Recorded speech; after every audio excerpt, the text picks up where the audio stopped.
Welcome to another episode of Potion Sword Run. And today we're going to be talking about, at least I'm going to be talking about, because obviously you can't be talking to me. You're not here. Are you? Talking about Steam Machine and the price of jumping in. Now, I've been very enthusiastic about the Steam Machine because I've been wanting to jump into PC gaming, and this one kind of just seemed like a good entryway for someone who's always been playing on consoles and who has a Mac, who's into the Mac ecosystem and not into the PC Windows shenanigans. And so I felt, you know what? It's almost like a console. It'll be streamlined, easy to plug and play. And I'll be able to play all the games on Steam that are not on console. A bunch of indies that I'm very much into. I really love indie games, especially because they're like top notch now these days.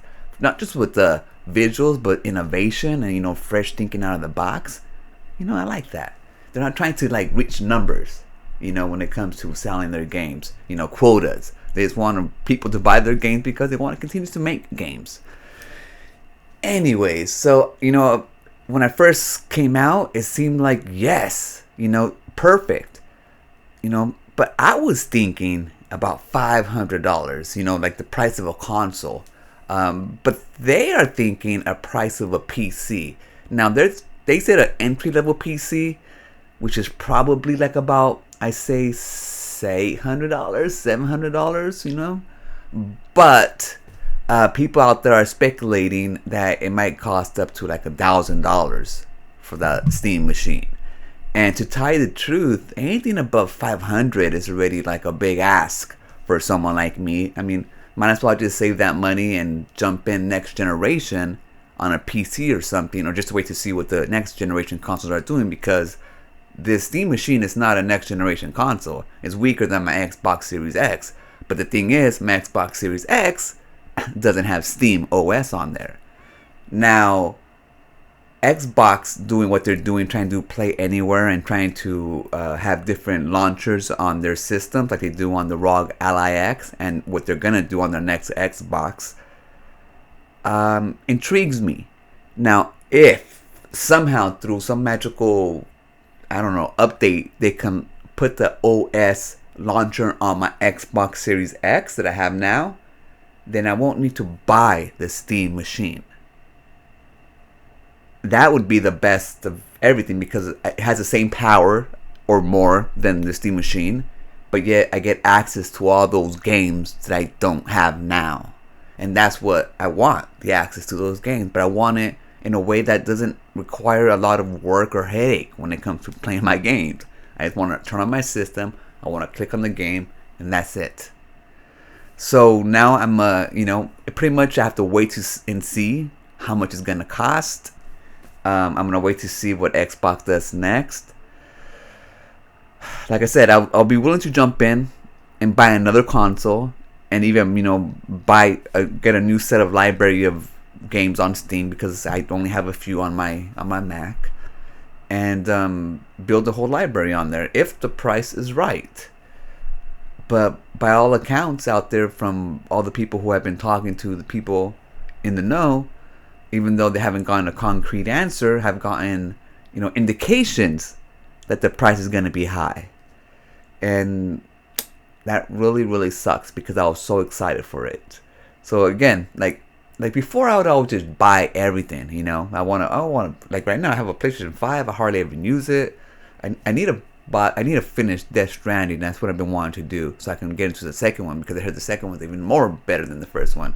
But I just, it's for anybody who's played Death Stranding, it takes time to get into that mood, into that world, and especially the way that it plays. You gotta be in the mood, and so that's why I just haven't been in the mood. But the thing is, now I'm more picky with the games that I'm buying, the games that I'm playing, the time that I'm spending with them, because I actually want to buy the games that I'm very interested in, that keep me compelled to keep on coming back to them and finishing them. Because before, I just played games for, like when I had Game Pass, I'll play them for a few hours and maybe put in 10 hours and just go to the next one, go to the next one, and go to the next one, and go to the next one, go to the next one.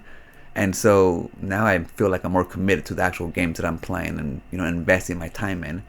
And so, like I said, I just can't buy a Steam machine because they're releasing a Steam machine.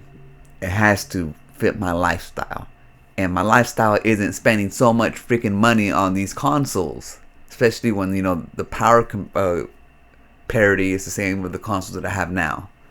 So, like, if they're gonna be releasing a cheaper or a less powerful console than the ones we have now, and we've had these for what, 5 years now, like, the price shouldn't be so higher than these. They shouldn't be.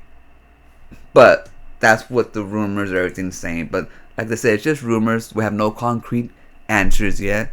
But like I said, if they really want to sell 400, 500 max, but maybe it's just they don't really care that they sell that much. Maybe like when it comes to the Steam Deck, they only have it available on their website.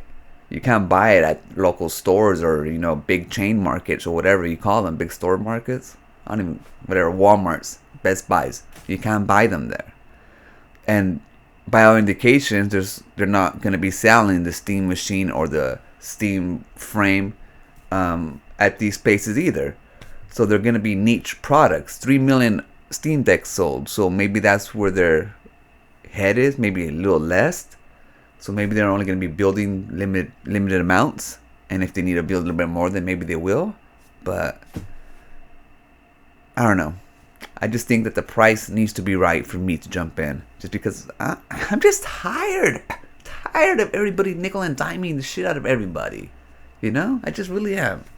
And so, yeah, it really depends on what they do with their product at this point.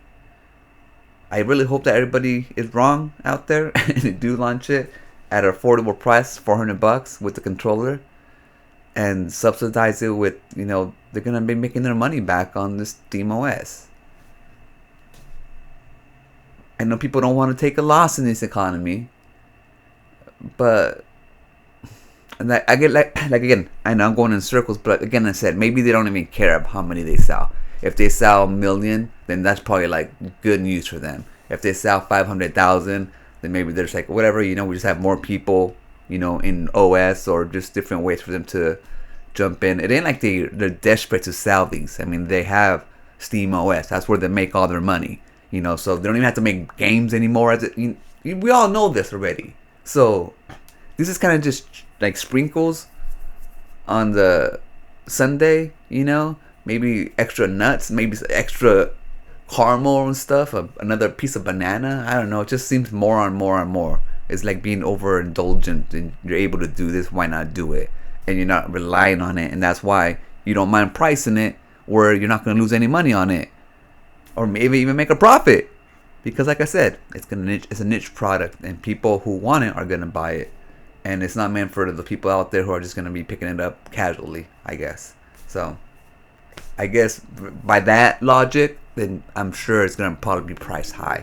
And if it is, then there's no reason for me to get it yet. I mean, I can just wait to jump into Steam OS. And those games, those I've always wanted to play, the indie ones that never make it over, are still going to be there. So, anyways, I guess we'll see. And there's always alternative mini PCs out there that I can put Steam OS on as well. So I don't even know anymore, guys. I don't even know anymore. But I just wanted to give you my thoughts on what I've been thinking about with the Steam OS and all the information I've been gathering and everything. It's like I'm just confused now on what to do. But the thing is, we got time. And we'll see what happens. Anyways, I'm going to leave it right there. I'll catch you guys on the next one. Remember, always be kind to yourself and enjoy your life. And I'll meet you right there. Peace.